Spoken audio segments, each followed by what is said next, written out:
Hello students, welcome to word channel. आज से हम लोग एक नए सब्जेक्ट की शुरुआत कर रहे हैं और इस सब्जेक्ट का नाम है इंडियन फाइनेंशियल सिस्टम। और इस सब्जेक्ट में आज हम लोग पढ़ने वाले हैं यूनिट नंबर 1 का जो चैप्टर नंबर 1 है, ओवरव्यूज ऑफ आईएफएस। तो ये चैप्टर ना बहुत ही बढ़िया है, बहुत मजा आएगी ये वाले सब्जेक्ट में और मैं आपको इतना अच्छे से पढ़ाऊंगा ना कि आप लोग दूसरे को सिखाओगे, ठीक है। और आज का हमारा जो टॉपिक है उसका नाम है organisational structure of Indian financial system. तो शुरुआत करते हैं इंट्रोडक्शन से। तो इंट्रोडक्शन में ऐसा दिया है कि जो इंडियन फाइनेंशियल सिस्टम है, यानी कि हमारी कंट्री की जो फाइनेंशियल सिस्टम है, उसका मेन ऑब्जेक्टिव पता है क्या है? अलग अलग लोगों को पैसा प्रोवाइड करना। जिन लोगों को पैसों की जरूरत है, जिन इंस्टीट्यूशंस को, जिन भी बिजनेसेस को पैसों की जरूरत है, उनको पैसा प्रोवाइड करना, वो एक मेन ऑब्जेक्टिव है हमारे फाइनेंशियल सिस्टम का। आगे बात करें तो हर पर्सन, मतलब इकोनॉमी में जितने भी लोग होते हैं, उनको पैसा चाहिए अलग अलग पर्पस के लिए। सबके पर्पस अलग अलग होते हैं। जैसे हम हमारी बात करें, हम इंडिविजुअल्स है, हम लोग पैसा क्यों कमाते हैं, हमको पैसा क्यों चाहिए? क्योंकि हम लोग हमारी जो नीड्स है, जो प्राइमरी नीड्स है, सेफ्टी नीड्स है, सोशल नीड्स है, उसको सेटिस्फाई कर सके। भाई पहले तो हम लोग चाहेंगे कि हमारा रोटी कपड़ा मकान, जो सबसे पहले बेसिक नीड्स होती है, वो मिले। फिर हम चाहेंगे हमको जॉब सिक्योरिटी मिले। हम चाहेंगे हमारे रिलेशंस बिल्ट अप हो, हमारी फैमिली एक हो, हमारे सोसाइटी के साथ अच्छे रिलेशंस हो। ये सब हमारी नीड्स होती है और इसी वजह से हमको पैसा चाहिए होता है। और आखिरी बात करें तो जो फाइनेंशियल सिस्टम है उसके अंदर अलग अलग तरह के कंपोनेंट्स इन्वॉल्व होते हैं। जैसे कि बात करें फाइनेंशियल मार्केट की, फाइनेंशियल इंटरमीडियरीज की, फाइनेंशियल इंस्ट्रूमेंट्स की। और ये सब एक हम लोग कहेंगे कि ये सब लोग वर्क क्या करते हैं, जो हमारा मेन ऑब्जेक्टिव है। क्या है हमारा मेन ऑब्जेक्टिव? कि जिन लोगों को पैसों की जरूरत है, उनकी पैसों की रिक्वायरमेंट को फुलफिल करना। और ये सभी चीज उसी चीज के पीछे लगी हुई होती है, ठीक है, जिसमें फाइनेंशियल मार्केट, फाइनेंशियल इंटरमीडियरीज और फाइनेंशियल इंस्ट्रूमेंट आता है। आगे बात करते हैं नेक्स्ट पॉइंट। तो यहां पे मैंने पूरा एक बहुत बढ़िया सा ना आपके लिए डायग्राम बनाया है आईएफएस का, इंडियन फाइनेंशियल सिस्टम का। अगर अभी भी आप लोगों ने प्रैक्टिकल सब्जेक्ट्स की पढ़ाई शुरू नहीं की है तो अभी के अभी आप लोग हमारी बैच में ज्वाइन हो जाए, जिसमें हम आपको 4 सब्जेक्ट बहुत अच्छे से करवाएंगे। Corporate account, cost account, statistics और टैक्सेशन, जिसकी प्राइस 2399 है, जो आपको पे करना रहेगा डायरेक्ट हमारी ऐप पे। तो अभी के अभी आप लोग ऐप डाउनलोड करें और हमारे कोर्स में ज्वाइन हो जाए। अब ये जो इंडियन फाइनेंशियल सिस्टम है उसमें 3 तरह के अलग अलग कंपोनेंट्स है। एक हो जाता है फाइनेंशियल मार्केट, एक है फाइनेंशियल इंटरमीडियरीज और एक है फाइनेंशियल इंस्ट्रूमेंट। आपको एक बढ़िया बात बताओ, ये वाले पूरे यूनिट में हम लोग पढ़ेंगे इंडियन फाइनेंशियल सिस्टम के बारे में। फिर जो नेक्स्ट सेकंड यूनिट है उसमें पढ़ेंगे फाइनेंशियल मार्केट के बारे में। थर्ड यूनिट पूरा है फाइनेंशियल इंटरमीडियरीज और फोर्थ यूनिट है फाइनेंशियल इंस्ट्रूमेंट। इस तरह से अलग अलग यूनिट्स में इस टॉपिक्स को डिवाइड किया गया है। बट आज के इस लेक्चर में हम इसका एक ओवरव्यू देखेंगे कि क्या क्या चीजें इसमें आती है, शॉर्ट में समझेंगे। जब चैप्टर आएगा तब ज्यादा डिटेल में हम लोग पढ़ेंगे। तो आगे बढ़े तो फाइनेंशियल मार्केट 2 तरह के होते हैं। कौन से? एक होता है ऑर्गेनाइज मार्केट, एक होता है अनऑर्गेनाइज मार्केट। ऑर्गेनाइज मार्केट ना 4 तरह के होते हैं: money market, capital market, forex market और क्रेडिट मार्केट। आपको बता दूं कि मनी मार्केट में ये सारे उसके इंस्ट्रूमेंट्स माने जाते हैं, मतलब ये सारे अलग अलग तरह के इंस्ट्रूमेंट्स है, टूल्स है, जिसके थ्रू ये पूरा मार्केट ऑपरेट होता है। जिसमें आता है treasury bill, call money, CBLO, bill market, या तो international participant, commercial papers, certificate of deposits, ये सारे उसके इंस्ट्रूमेंट है। जबकि कैपिटल मार्केट में आता है इंडस्ट्रियल मार्केट, फिर government security market, long term debt market. इस तरह से ये 2 मार्केट है। फिर आता है फॉरेक्स मार्केट और है क्रेडिट मार्केट। तो इस तरह से पूरा हमारा यहां पे मैंने आपको बता दिया है कि आईएफएस है क्या। तो हमारा इंडियन फाइनेंशियल सिस्टम इससे बना हुआ है। और भी बहुत सी चीजें डिटेल में, बट यहां पे एक ओवरव्यू दिया है। बोलो क्लियर हो गया? आगे बात करते हैं हम लोग नेक्स्ट टॉपिक की, तो वो है फाइनेंशियल मार्केट। मैंने जैसे कि कहा आज के लेक्चर में हम इन तीनों का एक ओवरव्यू देखेंगे। तो सबसे पहला कौन सा है? Financial market. तो फाइनेंशियल मार्केट में क्या दिया है? तो फाइनेंशियल मार्केट एक ऐसा मार्केट है जहां पे जो फाइनेंशियल एसेट्स है उसको क्रिएट किया जाता है और उसको ट्रांसफर किया जाता है। अभी हमने देखे थे अलग अलग तरह के एसेट्स ही देखे थे, ट्रेजरी बिल हो गया, ये सब फाइनेंशियल एसेट्स माने जाते हैं, ठीक है। फिर बात करें तो यहाँ पे फाइनेंशियल ट्रांजैक्शंस होते हैं। इसमें फाइनेंशियल ट्रांजैक्शन क्रिएट होते हैं, ट्रांसफर होते हैं, किस रिलेटेड? फाइनेंशियल एसेट्स के रिलेटेड। जैसे आपको पता है शेयर्स हो गया, डिबेंचर हो गया, बॉन्ड हो गया, ये सारे फाइनेंशियल एसेट्स माने जाते हैं। नेक्स्ट बात करें तो फाइनेंशियल मार्केट एक ऐसा प्लेटफॉर्म है जहां पे कोई भी फंड रेज कर सकता है, मतलब कि जिसको भी पैसों की जरूरत हो वो उस मार्केट से पैसा ले सकता है, उसको फाइनेंशियल मार्केट कहते हैं। फिर बात करें तो कोई भी इश्यूअर होता है, ठीक है, वो पैसा ले सकता है इस मार्केट में अपनी सिक्योरिटीज को इश्यू करके। अब ना इस चीज को मैं बहुत अच्छे से समझाता हूं, ध्यान देना। देखो इस मार्केट में बेसिकली दो तरह के लोग होते हैं, एक होते हैं सेवर्स या इन्वेस्टर्स हम कहेंगे, ठीक है, जो लोग के पास एक्स्ट्रा पैसा बचा है, सरप्लस पैसा बचा है, ठीक है, और एक वो लोग होते हैं जिनको पैसों की जरूरत है, जिसके पास हम कहेंगे डेफिशिएट यूनिट है, जिनको और पैसा चाहिए, जिसको हम बोरोवर और इश्यूअर कहते हैं। जबकि जिसके पास पैसा है उनको सेवर्स, इन्वेस्टर्स, लेंडर ये सब कहा जाता है। तो मेनली बात करें तो ये दो पार्टीज होती है। अब मान लो मैं सेवर हूं, मेरे पास कुछ एक्स्ट्रा पैसा बचा है, तो मैं क्या करूंगा, इन्वेस्ट करूंगा। और कहां पे इन्वेस्ट करूंगा, तो फाइनेंशियल मार्केट में इन्वेस्ट करूंगा। और वो मार्केट में कौन होगा, बोरोवर होगा, जिसको पैसों की जरूरत होगी। तो मैं दूंगा पैसा और वो हमको क्या देगा, सामने सिक्योरिटीज देगा। अब सिक्योरिटीज कहो या हम लोग यहाँ पे दूसरा वर्ड भी इसके लिए यूज कर सकते हैं, और वो है फाइनेंशियल एसेट्स, ठीक है, वो हमको फाइनेंशियल एसेट्स भी देगा। जैसे आपको पता ही है कि अगर मेरे पास पैसा बचा है, मैं क्या कर सकता हूं, शेयर मार्केट में शेयर के फॉर्म में पैसा इन्वेस्ट करूंगा, तो मेरे को सामने क्या मिलेगा, शेयर्स मिलेगा, जिसको क्या कहेंगे, सिक्योरिटीज या फाइनेंशियल एसेट्स कहेंगे। बोलो क्लियर हो गया। और आपको पता है फाइनेंशियल मार्केट इंडिकेट करता है कि उस कंट्री का ग्रोथ कैसा है, यानी कि उस कंट्री का ग्रोथ डिपेंड करता है उस फाइनेंशियल मार्केट पे। आपको पता ही है कि इंडिया का फाइनेंशियल मार्केट आज की डेट में बहुत बढ़िया चल रहा है, मतलब अच्छा खासा ग्रोथ मिल रहा है मार्केट में, जिसकी वजह से क्या है कि बहुत सारे फॉरेन इन्वेस्टर्स इंटरेस्टेड है कि हमारी कंट्री में आके इन्वेस्ट करें, क्योंकि हमारी कंट्री आगे बढ़ती चली जा रही है। इस वजह से यहां पे कहा है कि ये क्या शो करता है, ग्रोथ ऑफ इकोनॉमी शो करता है। बोलो क्लियर हुआ। नेक्स्ट बात करते हैं कितने तरह के फाइनेंशियल मार्केट होते हैं। तो बेसिकली दो तरह के अभी हमने देखे, एक हो गया ऑर्गेनाइज्ड, एक हो गया अनऑर्गेनाइज्ड। ऑर्गेनाइज्ड में 4 पार्ट है, ये चारों को मैं डिटेल में समझाऊंगा। उससे पहले समझ लेते हैं कि ऑर्गेनाइज्ड मार्केट और अनऑर्गेनाइज्ड मार्केट क्या होता है। तो ध्यान से सुनना, ऑर्गेनाइज्ड मार्केट यानी एक ऐसा मार्केट जो कंसिस्ट होता है एक प्रॉपर ऑर्गेनाइज्ड वे में, मतलब एक प्रॉपर ऑर्गेनाइज्ड वे में इसको कंडक्ट किया जाता है। और पता है आपको इसके ऊपर एक से ज्यादा रेगुलेटरीज का कंट्रोल होता है, जैसे आरबीआई का कंट्रोल हो सकता है, सेबी यानी कि security exchange board of India का कंट्रोल हो सकता है। इस तरह से अलग अलग तरह के कंट्रोल होते हैं इस मार्केट पे, इसलिए इसको ऑर्गेनाइज्ड मार्केट भी कहते हैं और ऑर्गेनाइज्ड सिस्टम भी कहते हैं। नेक्स्ट बात करें अनऑर्गेनाइज्ड मार्केट या अनऑर्गेनाइज्ड सिस्टम। ये एक ऐसा मार्केट होता है ना जिसपे कोई तरह का कोई रेगुलेटरी नहीं है, यानी इस पे किसी का कोई कंट्रोल नहीं है, ये अपने आप चल रहा है, अनऑर्गेनाइज्ड वे में चल रहा है। और आपको पता है कंपेयर टू ऑर्गेनाइज्ड मार्केट, जो अनऑर्गेनाइज्ड मार्केट होता है ना उसका इंटरेस्ट ज्यादा होता है अनऑर्गेनाइज्ड मार्केट का। अब अनऑर्गेनाइज्ड मार्केट में हम किसको ले सकते हैं, जैसे आपको पता होगा कि श्रॉप्स हो गए, लेंडर्स हो गए, जो मतलब बोलते हैं हम लोग जो फाइनेंस करते हैं, पैसा देते हैं अनऑफिशियली, मतलब कि जो छोटे लेवल पे क्या करते हैं, पैसा लोगों को लोन पे देते हैं, इंटरेस्ट पे, हम ऐसा भी बोल सकते हैं ब्याज पे पैसा देते हैं, ठीक है। तो वो सभी लोग अनऑर्गेनाइज्ड सिस्टम का पार्ट है। ऑर्गेनाइज्ड सिस्टम यानी कि जिसपे रेगुलेटरी का कंट्रोल हो, आरबीआई का, सेबी का, बड़ी बड़ी रेगुलेटरीज का। बोलो क्लियर हो गया। अब मैं आपको समझाता हूं कि अनऑर्गेनाइज्ड, देखो अनऑर्गेनाइज्ड का तो कोई टाइप्स नहीं है, बट ऑर्गेनाइज्ड के कितने टाइप्स है, तो ऑर्गेनाइज्ड मार्केट के 4 टाइप्स है, ठीक है। सबसे पहले कौन सा है, मनी मार्केट। अच्छा, मनी मार्केट क्या होता है, तो ध्यान से सुनना, बहुत अच्छे से समझाऊंगा।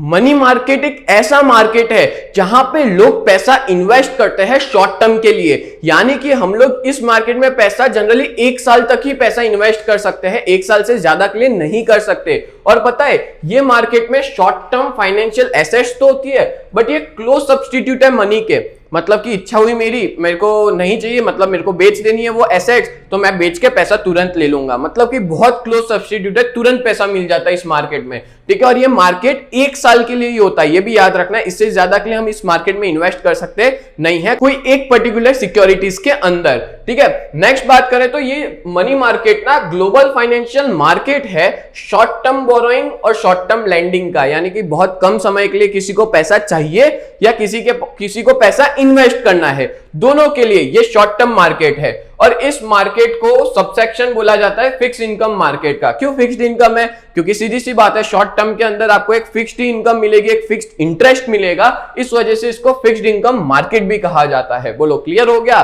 तो इन शॉर्ट मनी मार्केट एक ऐसा मार्केट है जहां पैसे लोग शॉर्ट टर्म के लिए इन्वेस्ट करते हैं, एज वेल एज जो बोरोवर है वो शॉर्ट टर्म के लिए इस मार्केट से पैसा लेता है।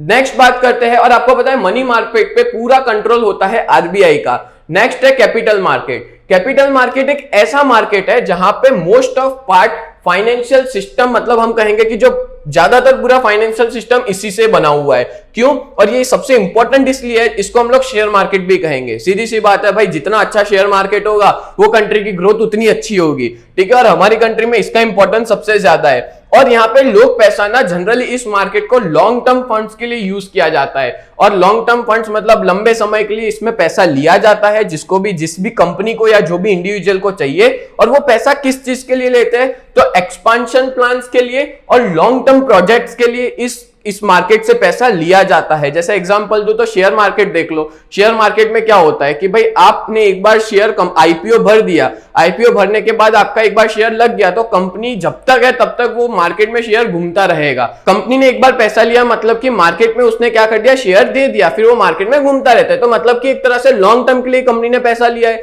ठीक है। नेक्स्ट बात करें तो यहां पे जो इंस्ट्रूमेंट्स होते हैं वो कैसे होते हैं? जो ओनरशिप वाले होते हैं। जैसे बता दूं कि मैं मान लो शेयर्स खरीदता हूं कोई पर्टिकुलर कंपनी के, तो मैं उस कंपनी का ओनर बन जाऊंगा। कितने पैसों का? जितना पैसा मैंने उसमें इन्वेस्ट किया है। तो सीधी सी बात है, मैं ओनर बना तो यहाँ पे मेरे को ओनरशिप ओरिएंटेड हुआ ये पूरा मार्केट, क्योंकि यहाँ पे मैं पैसा दे रहा हूं, कैपिटल में कंट्रीब्यूट कर रहा हूं। उस कंपनी का जो कैपिटल है उसमें मैं कंट्रीब्यूट कर रहा हूं, जिस वजह से मैं ओनर भी हूं, एज वेल एज ये मार्केट में मैं लॉन्ग टर्म तक पैसा इन्वेस्ट कर सकता हूं, जबकि इसमें 1 साल का ही टाइम पीरियड होता है। नेक्स्ट बात करते हैं फॉरेक्स मार्केट। चलो ये तो 2 क्लियर हो गए, ये शॉर्ट टर्म का, ये लॉन्ग टर्म का। बट लोग इसमें शॉर्ट टर्म के लिए भी इन्वेस्ट करते हैं, बट कंपनियां लॉन्ग टर्म के लिए मार्केट से पैसा लेती है इसके अंदर, ठीक है। नेक्स्ट बात करते हैं फॉरेक्स मार्केट की। फॉरेक्स मार्केट मतलब एक ऐसा मार्केट जो मल्टी करेंसी रिक्वायरमेंट्स पे चलता है। यहां पे जो अलग अलग करेंसीज होती है उन लोग का एक्सचेंज किया जाता है और उसी बेसिस पे ये पूरा मार्केट चलता है। आपको पता है यहाँ पे जो फंड्स का ट्रांसफर होता है ना, वो बेस करता है एक्सचेंज रेट पे कि एक्सचेंज रेट चल क्या रहा है, उस बेसिस पे ट्रांजैक्शन किया जाता है। और पता है एक्सचेंज रेट बदलता रहता है, डे टू डे ये बदलता रहता है, ठीक है। और ये बहुत इंपॉर्टेंट है, most developed and integrated market across the globe. ये सबसे इंपॉर्टेंट है कि अगर हम एक कंट्री से दूसरी कंट्री में ट्रेड कर रहे हैं तो forex market is the most important market, जिसके थ्रू हम लोग क्या कर सकते हैं, कोई भी कंट्री के साथ डील कर सकते हैं। चलो नेक्स्ट बढ़े आगे, तो है क्रेडिट मार्केट। तो क्रेडिट मार्केट क्या है? तो ये एक ऐसी प्लेस है जहां पे बैंक, FII यानी कि फॉरेन इंस्टीट्यूशनल इन्वेस्टर, या NBFC यानी कि नॉन बैंकिंग फाइनेंशियल कंपनीज, ये सब लोग ऑफर करते हैं, लोन्स ऑफर करते हैं short term, medium term, long term को। और ये लोन्स किन को ऑफर किया जाता है? ये लोन्स ऑफर किया जाता है कॉर्पोरेट सेक्टर और इंडिविजुअल्स को, जिसके थ्रू ये सारा इसको बोलते हैं क्रेडिट मार्केट, मतलब लोन देना, ठीक है। और ये बड़े बड़े सेक्टर्स और इंडिविजुअल्स को लोन देते हैं, कम समय के लिए, ज्यादा समय के लिए, मीडियम टर्म के लिए, जिसकी वजह से इस मार्केट को क्रेडिट मार्केट कहा जाता है, उधार पे देना। बोलो क्लियर हो गया? तो यहाँ पे टोटल 4 तरह के मार्केट है। तो हमने टोटल फाइनेंशियल मार्केट फिनिश कर दिया। तो फाइनेंशियल मार्केट में हमने क्या पढ़ा? Organise market, unorganise market. Organise market में ये 4 नाम थे। नेक्स्ट बात करते हैं फाइनेंशियल इंटरमीडियरीज। सबसे पहले ये जो वर्ड है ना इंटरमीडियरीज, वो याद रखना। इंटरमीडियरीज यानी होते हैं बीच के लोग, यानी कि मीडिएटर्स हम लोग कहेंगे। ये एक ऐसा कंपोनेंट है इंडियन फाइनेंशियल सिस्टम का जो बीच के लोग होते हैं, यानी कि मीडिएटर्स होते हैं। देखो आपको मैं ध्यान से समझाता हूं, इसमें होता क्या है कि अभी मैंने आपको थोड़ी देर पहले बताया, एक होता है सेवर जो अपना पैसा सेव करता है, और एक होता है बोरोवर, या हम लोग इसको इश्यूअर भी कहते हैं, जिसको पैसों की जरूरत होती है। अब क्या होता है, एक और बीच में आ जाता है, ठीक है, जिसको फाइनेंशियल इंटरमीडियरीज कहेंगे, जो क्या करेगा, हमसे पैसा लेगा, इनको पैसा देगा। तो इसको बोलते हैं फाइनेंशियल इंटरमीडिएट। मैं एग्जांपल दे रहा हूं, ठीक है, डिटेल में अभी मैं समझाता हूं। तो ये जो बीच का पर्सन है वो क्या करेगा, क्या इसका रोल है, वो मैं एक्सप्लेन करता हूं। बट ये जो बीच का पर्सन है उसको फाइनेंशियल इंटरमीडियरीज कहेंगे। ये इंडिविजुअल भी हो सकता है, बड़ा हम लोग कहेंगे बड़ा इंस्टीट्यूशन भी हो सकता है, कोई भी हो सकता है, ठीक है। चलो डिटेल में समझे इसको। तो फाइनेंशियल इंटरमीडियरीज अलग अलग होते हैं और ये बहुत इंपॉर्टेंट रोल प्ले करते हैं कंट्री की फाइनेंशियल सिस्टम को डेवलप करने के लिए। और ये लोग ना बड़ा ही हेल्पफुल होता है, ये लोग गाइड करते हैं इन्वेस्टर को कि भाई आपको अपना पैसा कहां कहां इन्वेस्ट करना चाहिए। वो एनकरेज करते हैं इन्वेस्टमेंट को, यानी कि ज्यादा से ज्यादा लोग उसमें इन्वेस्ट करें, और इनको ये लोग एनकरेज करते हैं इन्वेस्टमेंट को और इन्वेस्टमेंट डिसीजन दोनों को। आगे बात करें तो फाइनेंशियल इंटरमीडियरीज अलग अलग तरह की होती है, जैसे कि हो गया mutual fund, merchant banker, venture capitalist, इस तरह से अलग अलग, और इनका बहुत बड़ा रोल होता है पूरे फाइनेंशियल मार्केट के अंदर। जैसे आपको एक एग्जांपल देता हूं, जैसे मैं ना म्यूचुअल फंड में इन्वेस्ट करता हूं, ठीक है। अब म्यूचुअल फंड वाले करते क्या है, म्यूचुअल फंड वाले अल्टीमेटली शेयर मार्केट में ही पैसा डालते हैं, ठीक है। तो मैं डायरेक्ट शेयर मार्केट में डालूंगा, बट मेरे को शेयर मार्केट का नॉलेज नहीं है तो मैं लॉस कर सकता हूं। बट अगर मैं वही चीज म्यूचुअल फंड को दूंगा, जो कि कौन है, फाइनेंशियल इंटरमीडियरीज, वो लोग तो रात दिन यही चीज करते हैं, उनका तो काम ही ये है एनालाइज करना, कौन सा शेयर अच्छा चल रहा है, कौन सा कम चल रहा है, किस में इन्वेस्ट करना है, किस में इन्वेस्ट नहीं करना।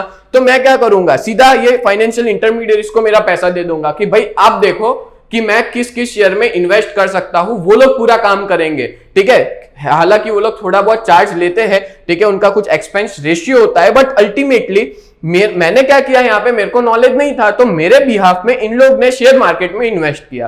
तो इस तरह से ये जो बीच के लोग होते हैं, मीडिएटर होते हैं, उनको ही हम लोग क्या कहते हैं, फाइनेंशियल इंटरमीडियरीज कहते हैं। और आपको ये भी बता दूं कि जो फाइनेंशियल इंटरमीडियरीज है वो हेल्पफुल होते हैं कोई भी ट्रांजैक्शन को स्मूथली और एफिशिएंट मैनर में करवाने के लिए, और ये दोनों के लिए अच्छे होते हैं, इशूअर के लिए भी और इन्वेस्टर के लिए भी। मतलब कि मैं जो फाइनेंशियल मार्केट में डालने वाला हूं, जो इशूअर है उसके लिए भी ये बहुत अच्छे होते हैं, और इन्वेस्टर यानी मेरे लिए भी बहुत अच्छे होते हैं, ठीक है। आपको एक और चीज बताऊं कि ये लोग ना जो छोटे छोटे इन्वेस्टर होते हैं, जैसे मैं एक बहुत छोटा इन्वेस्टर हूं, तो मेरे जैसे इन्वेस्टर एक एक दो दो लोगों को, मतलब ये जो छोटे इन्वेस्टर होते हैं, वो वहां पे इंटरमीडियरीज बहुत बहुत अच्छी फैसिलिटीज देते हैं। वो उनके इन्वेस्टमेंट का बताएंगे, एडवाइस देंगे कि आपको कहां कहां इन्वेस्ट करना चाहिए, बहुत बढ़िया तरीके से एडवाइस देते हैं। फिर बात करें, ये लोग ना एक अच्छा बेनिफिट ये देते हैं कि इन लोग के अंदर ना एक्सपर्ट पोर्टफोलियो मैनेजर्स होते हैं। एक्सपर्ट पोर्टफोलियो मैनेजर्स मतलब कि वो देखते हैं कि हमारा कहां कहां कौन सी अच्छी अच्छी कंपनियों में पैसा डलना चाहिए, वो सारा ये लोग देखते हैं। सीधी सी बात है, तो इसके लिए हमारा जो खर्चा है इन्वेस्ट मतलब कि एनालिसिस करने का, एक अलग से बंदे को रखने का जो रात दिन देखे कौन सा शेयर ज्यादा चल रहा है, कौन सा कम चल रहा है, तो वो सारा हमारा टाइम भी सेव हो जाता है, पैसा भी सेव हो जाता है, और वो एक्सपर्ट्स हमारे बिहाफ में पूरा हमारा पैसा इन्वेस्ट करते हैं, जो कि फाइनेंशियल इंटरमीडियरीज है। फिर बात करें मनी मार्केट के अंदर, ये जो फाइनेंशियल इंटरमीडियरीज है, जैसे म्यूचुअल फंड वो सब हो गए, तो मनी मार्केट में ये पूरा कंट्रोल कौन करता है, वो पूरा आरबीआई के अंडर कंट्रोल में आता है। जबकि मैं बात करूं कैपिटल मार्केट की, तो ये पूरा कंट्रोल किया जाता है सेबी के द्वारा। बोलो क्लियर हो गया, यानी कि security exchange board of India के द्वारा इसको पूरा कैपिटल मार्केट को कंट्रोल किया जाता है, यानी कि शेयर मार्केट को कंट्रोल किया जाता है। नेक्स्ट बात करते हैं point number C, financial instruments. देखो ये भी बहुत इंपॉर्टेंट कंपोनेंट्स है, यही वो चीज है जिसके थ्रू हम पैसा इन्वेस्ट कर सकते हैं। अब देखो फाइनेंशियल इंस्ट्रूमेंट्स एक ऐसा टूल है जो फाइनेंशियल नीड्स कंप्लीट करता है अलग अलग पार्टीज की। जिसको पैसा चाहिए वो पैसा लेता है, जिसको पैसा देना है जो इन्वेस्टर है वो इन्वेस्ट कर सकता है, किसके थ्रू, फाइनेंशियल इंस्ट्रूमेंट के थ्रू। जैसे एक एग्जांपल देता हूं, मान लो कि आपको गाड़ी में नया टायर डलवाना है, तो उसके लिए आपको क्या चाहिए होगा, नए अलग अलग तरह के टूल्स चाहिए होंगे। वैसे ही अगर आपको इन्वेस्ट करना है तो यहां पे जो टूल्स चाहिए होंगे उसी को हम लोग क्या बोलते हैं, फाइनेंशियल इंस्ट्रूमेंट बोलते हैं। अब ये जो फाइनेंशियल इंस्ट्रूमेंट्स होते हैं वो अलग अलग तरह के नेचर के होते हैं, वो डिपेंड करता है कि रिक्वायरमेंट क्या है इशूअर की और इन्वेस्टर की। क्या वो शॉर्ट टर्म के लिए इन्वेस्ट करना चाहते हैं कि लॉन्ग टर्म के लिए इन्वेस्ट करना चाहते हैं, डिपेंड करता है कि उनकी रिक्वायरमेंट क्या क्या है। नेक्स्ट बात करें तो सेम टाइम पे बहुत इजीली यहां पे पूरा ट्रांजैक्शन होता है और सही समय पे जिनको पैसा चाहिए उनको पैसा मिल जाता है, और वो भी बहुत कम कॉस्ट में। तो फाइनेंशियल इंस्ट्रूमेंट डिपेंड करता है रिक्वायरमेंट ऑफ इशूअर की और उसकी पॉलिसीज क्या क्या है। जैसे आपको एग्जांपल दे तो मनी मार्केट के कौन से इंस्ट्रूमेंट्स है, तो एक आ जाता है ट्रेजरी बिल्स, फिर आता है कॉल और नोटिस मनी, फिर है सर्टिफिकेट ऑफ डिपॉजिट, फिर है कमर्शियल पेपर्स और कई सारे हैं। यहाँ पे मैंने एक एग्जांपल दिया है आपको, ये सारे आप एग्जाम में लिखना, याद कर लेना। ठीक है। फिर है कैपिटल मार्केट के इंस्ट्रूमेंट्स, तो कौन से हैं, तो है शेयर्स, डिबेंचर्स और बॉन्ड। तो इस तरह से टोटल ये सारे के सारे इंस्ट्रूमेंट्स है, अलग अलग मार्केट थे। तो दोस्तों उम्मीद करता हूं ये पूरा वीडियो, पूरा लेक्चर आपको बहुत अच्छे से समझ में आया होगा। अगर ऐसे ही वीडियोस देखना चाहते हो तो आप लोग हमारे चैनल को सब्सक्राइब कर दें। तो मिलते हैं नेक्स्ट लेक्चर में, तब तक के लिए bye and thank you so much.